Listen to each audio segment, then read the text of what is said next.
할렐루야. 네, 2020년 정말 마지막 주간이 되었습니다. 여러분들의 삶 속에 하나님께서 함께하여 주셔서 성령 충만함으로 승리하고 기쁘고 날마다 감격하며 살아가는 삶이 되어지기를 축복합니다. 우리는 코로나19 바이러스와 또 정치의 혼란 속에 이제까지 경험하지 못한 그런 시간을 보냈습니다. 이러한 시기에 우리는 아직 끝나지 않은 터널이지만 어둠 속에 하나님의 뜻을 찾고 구하고 생각해야 하지 않을까 싶습니다. 그리고 코로나 이후의 삶을 조명하며 이 어둠과 고난이 기회가 되어질 수 있도록 우리가 더욱더 하나님 마음과 생각을 알아야 된다라는 것입니다. 이렇게 하나님의 뜻을 찾고 믿음의 삶 속에서 살아갈 때에 우리 교회의 비전인 창조의 문화명령과 지상명령을 성취하기 위해 우리가 살아갈 수 있는 것입니다. 그래서 정말 이 사명을 감당하기 위해서 우리가 하나님의 뜻을 구하고 또 이 땅에서 그 일들을 이루기 위해서 우리가 해야 할 것이 있습니다. 그것이 오늘 본문의 말씀에 있는데 우리 33절의 말씀 한번 같이 봉독하도록 하겠습니다. 시작.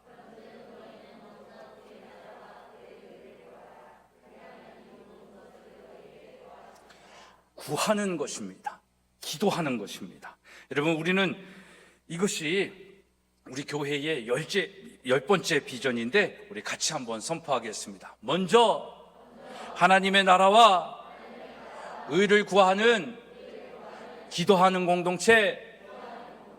아멘 하십니까? 네. 여러분, 기도는 우리가 믿음의 삶을 살아가는데 가장 중요하고 필요한 것입니다. 그래서 기도를 뭐에 비유하냐면 호흡이다라고 이야기를 합니다.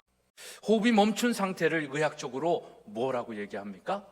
죽었다라고 합니다. 사망했다라고 얘기합니다. 그렇다면 기도가 멈춰 있는 우리들 영적인 죽음의 상태에 이르지 않았나라는 질문을 해보게 됩니다. 그런 차원에서 기도는 생명과 같다라고 얘기를 합니다. 생명과도 같은 기도, 이 기도는 그럼 무엇 하는 것입니까? 왜 기도는 생명과 같다라고 얘기를 하는 걸까요? 기도는 우리의 필요를 채워달라고 요구하는 것이 아니라 하나님과 대화하는 것입니다.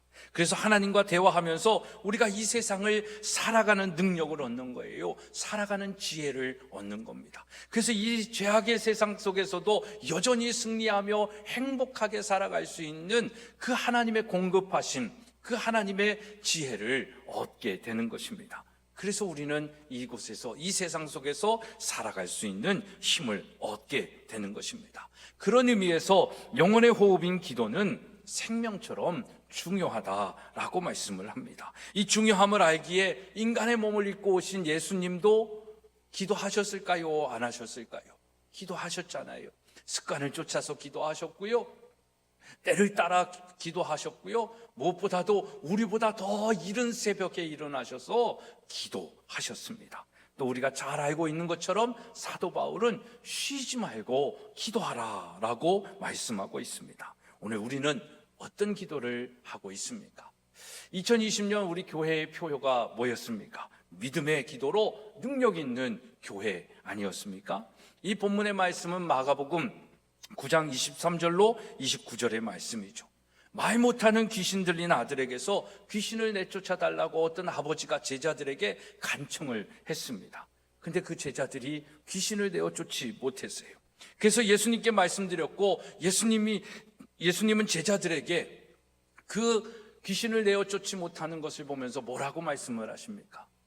믿음이 없는 세대라고 책망을 하십니다. 그러면서 그 귀신 들린 아들을 데리고 오라 합니다. 그리고 아버지의 믿음을 확인하시고 귀신을 꾸짖어 아들에게서 나가게 하시고 다시는 들어오지 못하게 하셨습니다. 그러자 귀신이 소리질러 아이로 심한 경련을 일으키고 나가니까 이 아이가 실신을 했어요.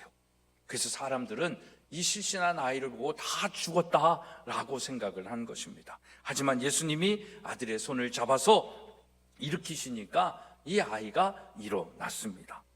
이 상황 속에서 여러분 생각해 보세요. 가장 난감하고 민망한 사람들이 누구였을까요? 제자들 아니었겠습니까? 그래서 집에 돌아가서 예수님에게 슬쩍 다가가서 제자들이 묻습니다.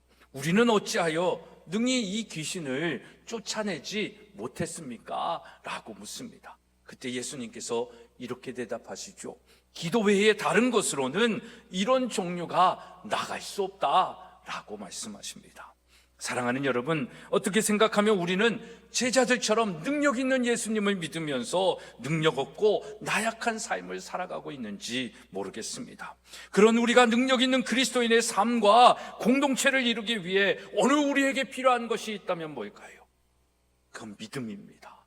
그리고 그 믿음을 가지고 우리가 할 수 있는 것은, 또 해야 하는 것은 무엇일까요?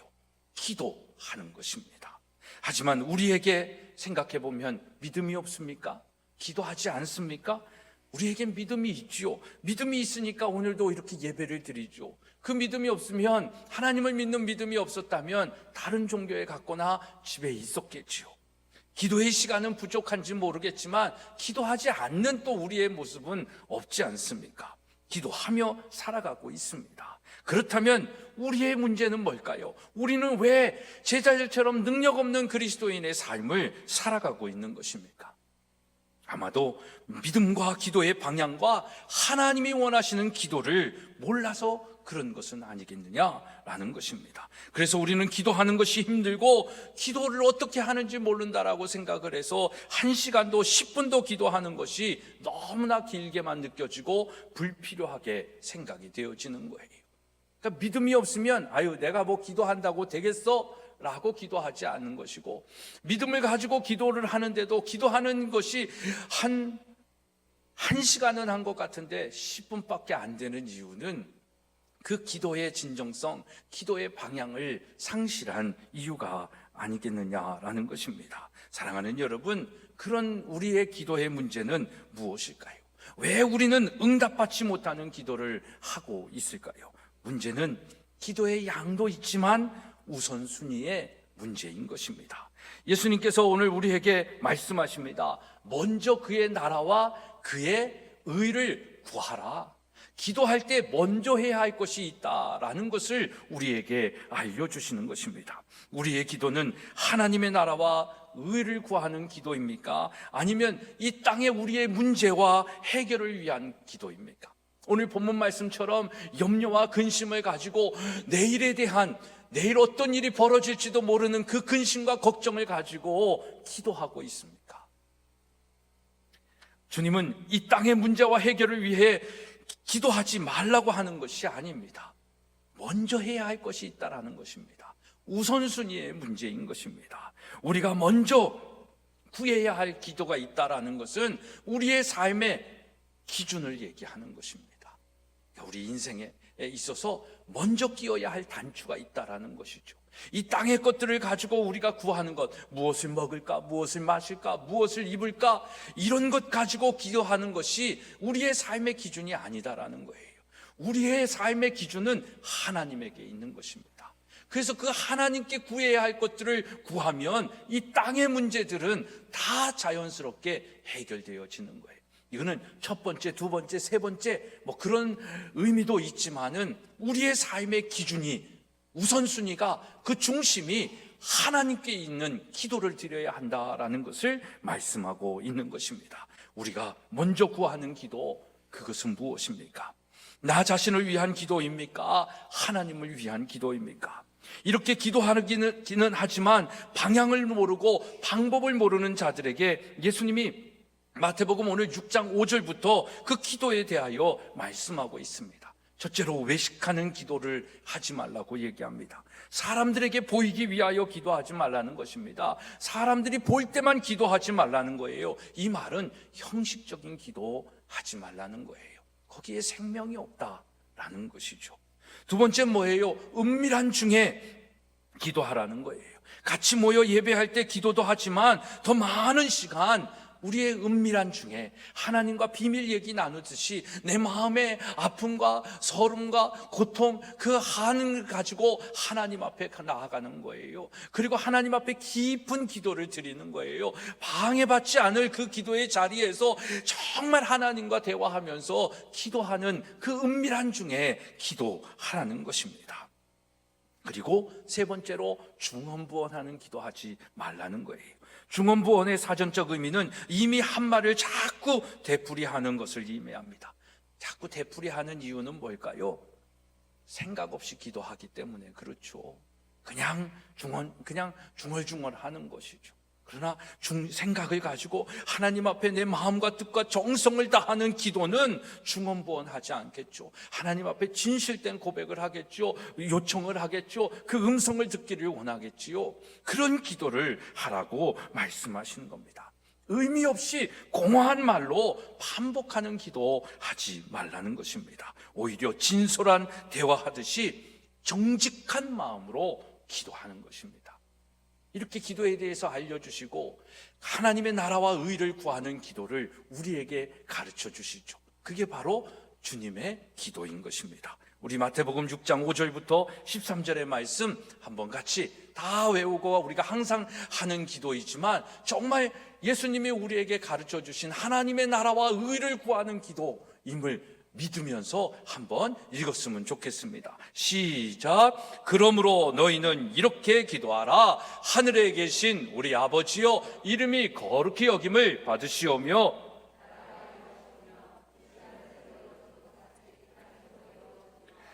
오늘 우리에게 일용할 양식을 주시옵고 우리가 우리에게 죄 지은 자를 사하여 준 것 같이 우리 죄를 사하여 주시옵고 우리를 시험에 들게 하지 마시옵고 다만 악에서 구하시옵소서. 나라와 권세와 영광이 아버지께 영원히 있사옵나이다. 아멘. 여러분, 이게 하나님의 나라와 의를 구하는 기도예요. 그렇습니다. 여러분, 우리가 기도할 것은 하나님의 나라와 하나님의 의인 것입니다. 하나님의 주권과 통치가 우리의 삶의 모든 영역에서 이루어지고 나타나기를 구하는 그 기도인 것입니다. 우리의 가정과 자녀, 우리의 시간과 물질과 건강, 이 모든 것에 하나님의 통치와 다스림을 구하는 기도, 이것을 구하는 것이 하나님의 나라와 의를 구하는 기도입니다. 우리의 모든 삶의 영역에서 세상의 방법과 내 뜻, 내 방법이 아니라 하나님의 뜻과 말씀이 기준이 되고 그 기준에 순종하며 사는 삶을 구하는 것이죠. 왜요? 우리의 힘으로는 안 되니까. 우리의 마음과 우리의 생각은 어디에 있어요? 세상을 먼저 찾잖아요. 세상의 문제를 먼저 해결하려고 하는 거잖아요. 그 마음 때문에, 그 생각 때문에 우리는 날마다 염려하고 근심하며 걱정하며 살고 있잖아요. 여러분의 근심과 걱정이 사라지는 방법이 있다면 먼저 그의 나라와 그의 의를 구하는 거예요. 그래서 하나님의 나라와 통치, 하나님의 다스림이 우리의 가정과 내 삶 가운데 거하고 임재하고 역사하기만 하면은 뭐가 두렵겠어요? 뭘 걱정하겠어요? 우리의 인간적인 실패마저도 하나님은 성공으로 만들어주시지 않겠습니까? 우리 앞에 전혀 무너지지 않을 것 같은 여리고성과 같은 것, 갈라지지 않을 홍해바다 같은 것들이 있다 할지라도 먼저 그의 나라와 그의 의를 구하며 하나님의 다스림이 있고 하나님의 통치가 임하면 능치 못함이 없는 겁니다. 그 기도를 얘기하는 것이죠. 여러분, 그렇다면 우리가 먼저 구해야 할 하나님의 나라는 뭡니까? 로마서 14장 17절의 말씀을 보면 하나님의 나라는 먹는 것과 마시는 것이 아니요 오직 성령 안에 있는 의와 평강과 희락이다 라고 말씀하고 있습니다. 그러니까 하나님의 나라는 하나님의 주권이 인정되고 통치가 이루어지는 그 영역입니다. 그 나라입니다. 모든 생명이 하나님의 뜻에 순종하며 모든 영역이 하나님의 뜻에 따라 운행되며 만물이 의롭게 살고 서로 평화롭게 살고 기쁨으로 사는 나라예요. 그러면 어떻게 하나님의 나라가 그렇게 이루어질까요? 하나님의 나라는 십자가의 길로 이루어지는 것입니다. 사단은 처음부터 이걸 속여왔어요. 예수님이 이 땅에서 공생애를 시작하실 때 사단이 먼저 와가지고 이것부터 속이기 시작하는 거예요. 뭐라고 얘기합니까? 돌이 떡이 되게 해라. 그러면 하나님의 나라가 이루어질 것이다 라고 얘기하는 거예요. 뭐 이걸 다 설명하기는 좀 시간이 없지만, 이거는요, 모든 사람이 돈을 요구하고 경제에 매달리잖아요. 이 문제를 해결하면 하나님이 이루어질 것이다 라고 착각하게 만드는 거예요. 하나님의 나라는 돈의 문제가 아닙니다. 집의 문제가 아니에요. 어떤 집에 사느냐가 중요한 것이 아니라 그 집의 주인이 누구냐라는 것이 중요하다라는 것이죠. 떡은 결코 해답이 아닙니다. 떡은 사람의 생존하는 데 필요한 것이지 하나님의 뜻을 이루는 것은 아니다라는 것이죠. 두 번째, 사단이 예수님에게 유혹을 하지요. 높은 곳에서 뛰어내려라. 그래서 하나님의 나라가 이루어진다라고 얘기합니다. 기적을 얘기하는 것이죠. 여러분, 어떤 기적이 일어난다 해도 그 기적은 도리어 우리의 삶의 구조를 파괴하기도 하는 것입니다. 또 세상의 권세, 힘의 권세, 돈의 권세, 지식의 권세로 결코 하는 것도 아니다라는 것이에요. 하나님의 영을 떠나서는 세상의 어떤 권세로도 하나님의 나라를 이룰 수가 없습니다. 그러면 어떻게 하나님의 나라를 이룰 수 있을까요? 예수님은 이 모든 사단의 유혹을 이기고 십자가의 길을 가시는 것입니다. 이 길만이 하나님의 나라를 이루는 길임을 우리에게 알려주고 계십니다. 십자가의 길은 성령의 도우심으로 내 자신을 부인하는 것이에요. 그래서 이제는 내가 사는 것이 아니라 내 안에 예수 그리스도가 사는 것으로 사는 거예요. 예수 그리스도가 내 안에 살기 때문에 내 삶의 주인은 이제 더 이상 내가 아니에요. 조형래가 아니에요. 조형래의 이름을 살고 있지만 나는 예수의 이름으로 사는 사람이에요. 여러분도 마찬가지입니다. 그 십자가의 길은 주님이 맡겨주신 사명을 충성스럽게 감당하는 것입니다. 고난이 있더라도, 아픔이 있더라도 이겨내는 믿음입니다. 이런 십자가의 길을 갈 때에 하나님의 나라가 임하여 의와 평강과 기쁨이 가득한 하나님의 나라가 이루어지는 것입니다. 그렇다면 왜 우리는 하나님의 나라를 위하여 그렇게 기도하며 왜 하나님의 나라를 이루며 살아가야 될까요? 왜 예수님은 이 땅에 오셨고, 왜 십자가를 지셨고, 왜 우리를 부르셨고, 왜 교회를 세우시고, 왜 우리에게 성령을 주십니까? 라는 질문과 같은 질문입니다. 그 이유는요, 세상이 아파하고 있기 때문이에요. 고통 가운데 있기 때문이에요. 우리의 부모가 아파하고 있기 때문에 그렇고요. 우리의 자녀들이 살아갈 세상을 생각하면 가슴이 메어지기 때문에 그런 거예요. 그리고 내 자신을 보아도 힘든 거잖아요. 그러니까 이 아픔과 이 불의와 이 고통을 해결하는 방법은 뭐예요? 하나님의 나라가 임하는 거예요. 하나님의 나라가 의하면 불의가 사라지는 거예요. 의가 생기는 거예요. 평강이 임하는 거예요. 관계에 깨어진 것들이 다 회복되어지기 시작하는 거예요. 하나님의 나라가 임하면 우리의 고통과 슬픔과 괴로움이 싹 사라지고 뭐가 오는 거예요? 기쁨이 임하는 겁니다. 그래서 하나님의 나라를 이루며 살아가야 되는 거예요. 하나님은 이것을 우리에게 사명으로 주신 것입니다. 여러분, 그래서 우리가 이 땅을 살아가면서 먼저 구해야 할 것이 있는 거예요. 먼저 그의 나라와 그의 의를 구해야 할 이유가 바로 여기에 있는 것입니다. 그래서 이 하나님의 나라를 이루며 살아갈 때에 우리는 진짜 그리스도인으로 살아가게 되는 것입니다. 사랑하는 여러분, 우리는 성령 안에서 의와 평강과 기쁨으로 이 세상을 하나님 나라로 만들 작은 메시아로서 기름 부으심을 받은 자들임을 믿으시기를 바랍니다. 그래서 성도는 거룩한 사람들이에요. 우리가 예수님의 대를 이어서 그 사명을 감당해야 되는 것입니다. 이를 우리가 감당할 때에 이 땅의 의와 평강과 기쁨을 이루며 사는 하나님의 나라가 되는 것입니다. 여러분들의 가정은 하나님의 나라입니까? 우리의 교회는 하나님의 나라입니까? 우리의 학교는 하나님의 나라입니까?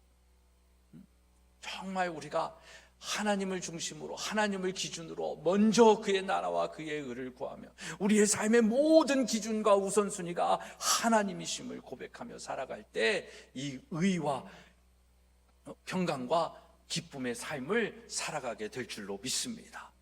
의라는 건 뭘까요? 예수님께서 산상수훈에서 가르쳐 주신 올바르게 사는 삶이에요. 그 올바른 삶을 예수님께서 우리에게 세상에 뭐라고 말씀하시냐면 빛이요 소금이다 라고 말씀을 하십니다. 그래서 그 올바른 우리의 삶을 통해 가지고 바르게 사는 우리의 삶을 통해서 이 세상을 변화시키라는 것이죠. 그 올바른 삶이 우리에게 중요한 것입니다. 여러분, 예수님은 우리가 이 하나님의 나라를 그래서 이루며 나아가기를 원하고 알기를 원하시는 거예요. 그리고 하나님 나라 백성으로 살아가면서 의와 평강과 기쁨의 삶을 이루며 살기를 원하시는 것입니다. 그래서 죽으시고 부활하시고 승천하시기 전날까지 예수님은 우리에게 무엇을 가르쳐 주신지 아세요? 우리 사도행전 1장 2절 3절의 말씀을 한번 같이 읽겠습니다. 시작. 그가 택하신 사도들에게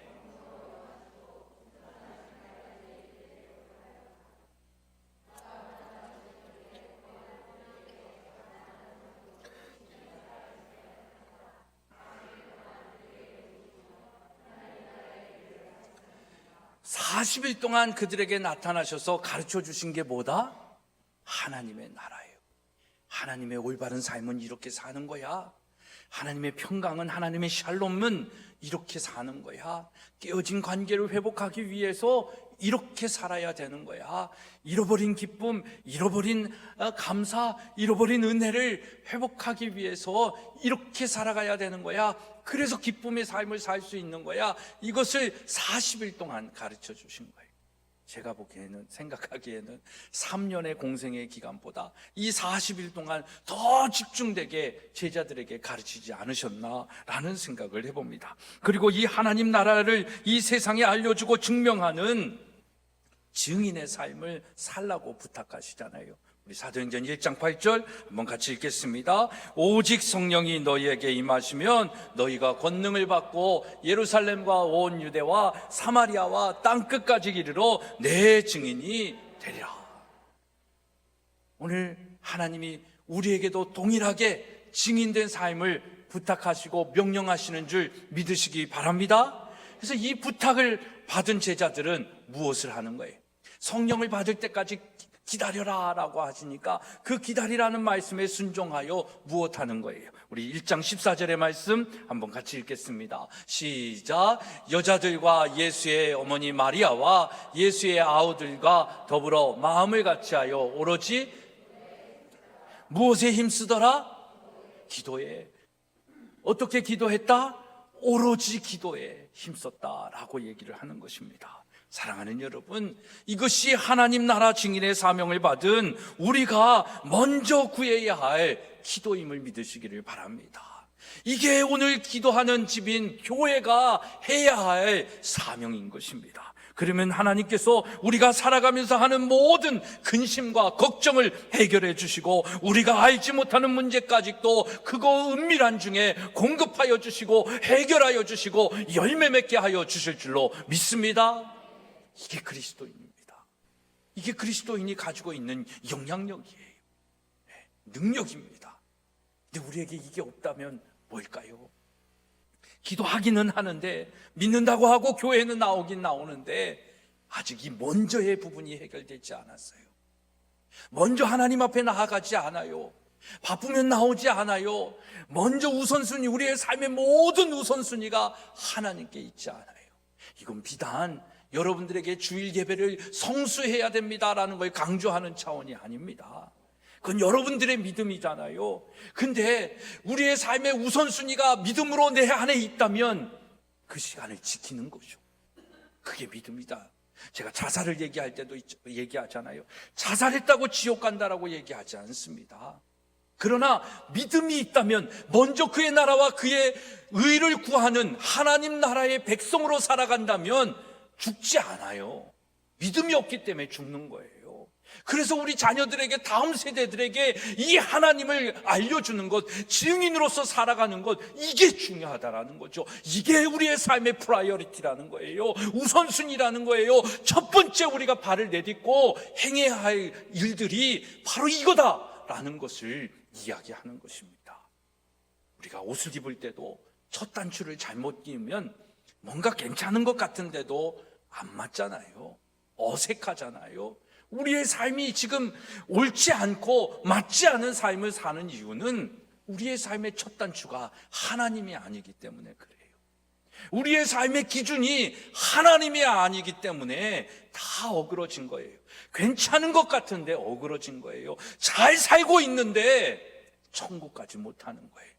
그런 사람들이 걸림돌이 있으면 넘어져서 죽겠다 하는 것입니다. 조금만 불편한 게 있어도 근심과 걱정 속에 내 인생을 한탄하며 사는 거예요. 조상 탓하며 사는 거예요. 부모 탓하면서 사는 거예요. 왜 내 인생은 이러냐 하면서 좌절하는 거예요. 도전하면 되는데 누구와 함께? 하나님과 함께. 누구를 믿으면 되는데? 하나님을 믿으면 되는데, 돈을 믿고 권력을 믿고 세상에 유행하는 것들을 믿으며 그것으로 만족하려니까 만족이 안 되죠. 그래서 우리가 구해야 하고 찾아야 할 것은 먼저 하나님의 나라와 하나님의 의입니다. 근데 그 뒷부분에 있는 말씀이 얼마나 은혜스럽습니까? 전 이 말씀이 제게 있어서 가장 좋아하는 말씀이고요. 이 말씀만이라도 내 삶 속에 드러나고 나타나기를 날마다 기도하는 말씀이거든요. 먼저 그의 나라와 의를 구하면 부수적으로 얻는 게 너무 많아요. 우리에게 먼저 그의 나라와 의를 구하면 그것도 응답하여 주시는데 그 외에 이 모든 것을 더하여 주신다라는 것 아닙니까? 근심하고 걱정하는 것, 그리고 우리의 인생에 필요한 모든 것들을 나보다 나를 더 잘 아시는 하나님께서 내 필요를 공급하여 주시고 더하여 주시는 거예요. 차고 흔들어 넘치도록 함께 하시는 거예요. 이 하나님을 믿지 않으십니까? 그 하나님을 믿는다면 그 하나님이 주시는 축복을 누리며 살아야 되지 않겠습니까? 정말 그런 믿음 되어지기를 간절히 소망하고 축복합니다.